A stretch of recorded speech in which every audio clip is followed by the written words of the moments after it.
Pernah nggak sih kalian merasa diabaikan oleh seseorang yang sangat berarti dalam hidup kalian?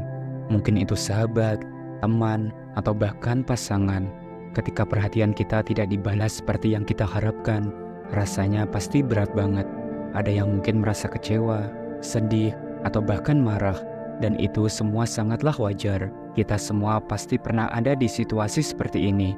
Dan kami paham betul perasaan tersebut. Selamat datang kembali di channel Kehidupan Bijaksana. Dan di video kali ini kita akan bahas soal gimana cara menghadapi perasaan itu dengan lebih bijak dan sehat. Kami akan bagikan 5 langkah penting yang bisa kamu coba supaya kamu nggak terus-menerus merasa sedih atau terjebak dalam situasi ini.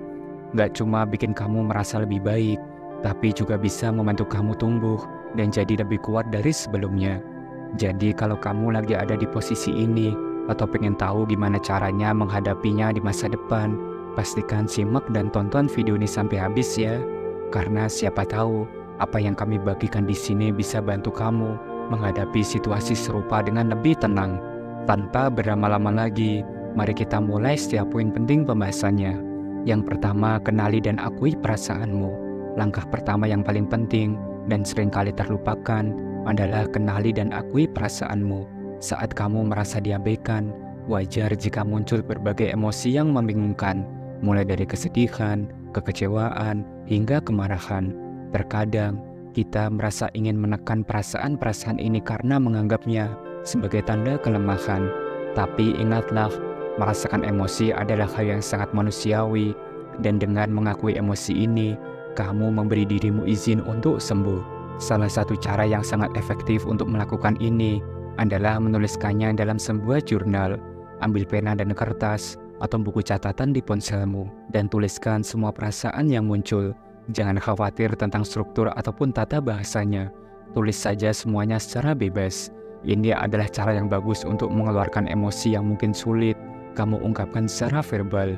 Tapi jika kamu bukan tipe orang yang suka menulis, ada cara lain yang bisa kamu coba, yaitu berbicara dengan diri sendiri di depan cermin. Ini mungkin terdengar aneh pada awalnya, tapi banyak orang merasa terbantu dengan mendengarkan suara mereka sendiri saat berbicara tentang perasaan.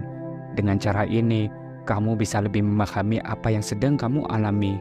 Terkadang, ketika kamu mendengarkan apa yang kamu rasakan dengan keras, masalah atau perasaan yang sebelumnya tampak begitu berat bisa terasa lebih ringan. Dan ingatlah, tujuan utama di sini bukan untuk menekan atau menghapus emosi, tetapi untuk menerima mereka dengan sepenuh hati. Dengan menerima perasaanmu, kamu memberdayakan dirimu sendiri untuk menghadapi situasi ini dengan lebih tenang dan lebih bijak. Dan mari kita lanjut ke pembahasan yang kedua, yaitu ciptakan kebahagiaanmu sendiri. Setelah kamu berhasil mengenali dan mengakui perasaanmu, langkah selanjutnya yang tidak kalah penting adalah ciptakan kebahagiaanmu sendiri. Di saat-saat ketika kita merasa diabaikan ataupun kecewa, seringkali kita lupa bahwa kebahagiaan tidak harus datang dari orang lain. Kebahagiaan sejati berasal dari dalam diri kita sendiri. Saat kamu merasa diabaikan, ada kecenderungan untuk terlalu fokus pada apa yang hilang, perhatian dari orang lain, rasa keterhubungan, atau bahkan rasa tidak dihargai. Tapi justru disinilah letak kekuatanmu. Kamu bisa mengubah arah fokus itu. Alih-alih menunggu orang lain membuatmu merasa lebih baik, kamu punya kekuatan untuk menciptakan kebahagiaanmu sendiri. Ini adalah langkah yang memberdayakan, karena kamu tidak lagi bergantung pada validasi atau tindakan orang lain untuk merasa bahagia. Dan bagaimana caranya? Mulailah dengan melakukan hal-hal yang kamu sukai. Pikirkan tentang aktivitas atau hobi yang membuatmu merasa lebih hidup dan bersemangat. Bisa jadi itu adalah hal-hal sederhana yang mungkin sering kamu abaikan karena sibuk, atau bahkan hal-hal baru yang belum sempat kamu coba.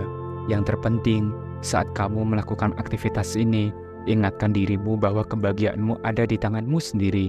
Kamu tidak perlu menunggu seseorang untuk datang dan membuatmu merasa lebih baik. Kebahagiaan bukanlah sesuatu yang harus dicari di luar diri. Itu adalah sesuatu yang bisa kamu ciptakan sendiri, kapan saja dan di mana saja. Yang ketiga, ciptakan lingkungan positif. Langkah ketiga untuk menghadapi perasaan diabaikan adalah menciptakan lingkungan positif di sekitarmu.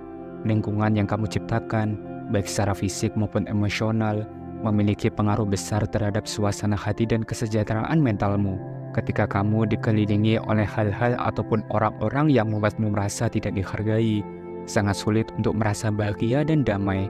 Maka penting sekali untuk membersihkan lingkunganmu dari hal-hal negatif dan menggantinya dengan hal-hal yang mendukung pertumbuhan dan kebahagiaanmu. Cobalah untuk lebih sering menghabiskan waktu dengan orang-orang yang membuatmu merasa baik tentang dirimu sendiri. Ini adalah langkah penting dalam membangun lingkungan positif yang mendukung kesejahteraan emosionalmu. Bahkan kamu bisa memulai mencari komunitas baru atau hobi baru yang memungkinkanmu bertemu dengan orang-orang yang berbagi minat yang sama. Bergabung dengan komunitas yang positif bisa memberi kamu ruang untuk berkembang, belajar hal-hal yang baru, dan bertemu dengan orang-orang yang bisa memperluas jaringan dukunganmu. Jadi mulailah dengan menciptakan lingkungan yang mendukung pertumbuhan emosionalmu. Jauhi hal-hal dan orang-orang yang tidak menghargaimu, dan sebaliknya, fokuslah pada hubungan yang memberi dukungan, cinta, dan energi positif. Lingkungan yang positif akan membantu kamu merasa lebih dihargai, didukung, dan pada akhirnya akan lebih bahagia. Yang keempat, tetapkan batasan yang sehat.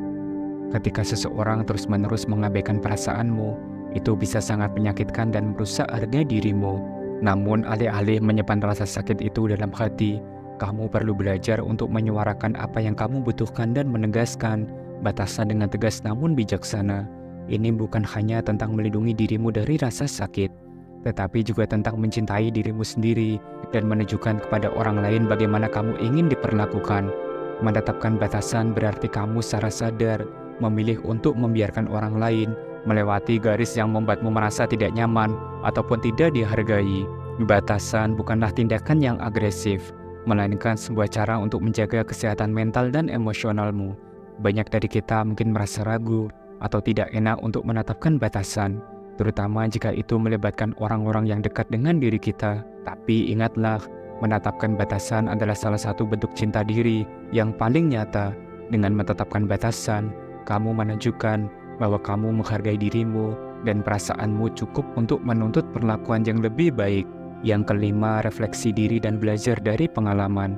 Dan yang terakhir, langkah yang tidak kalah penting adalah refleksi diri dan belajar dari pengalaman.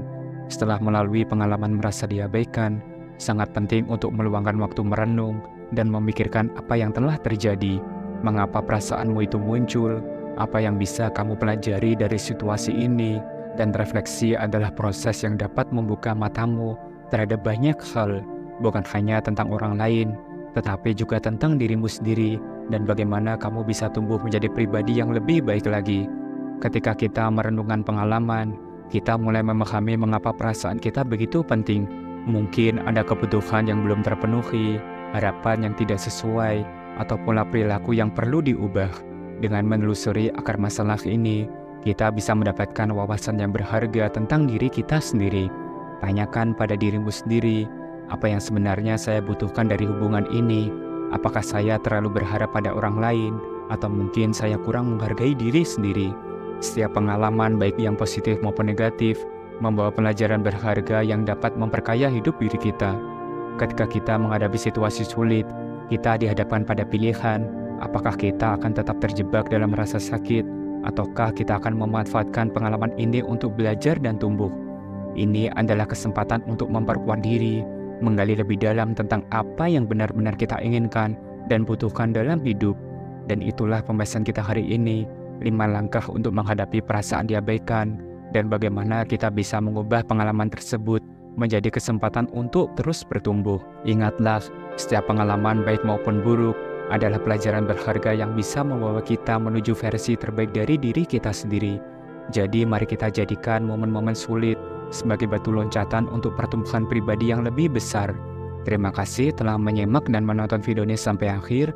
Jangan lupa subscribe, like, dan share agar channel ini terus berkembang dan bisa memberikan pesan positif untuk semua orang. Sampai jumpa di video berikutnya.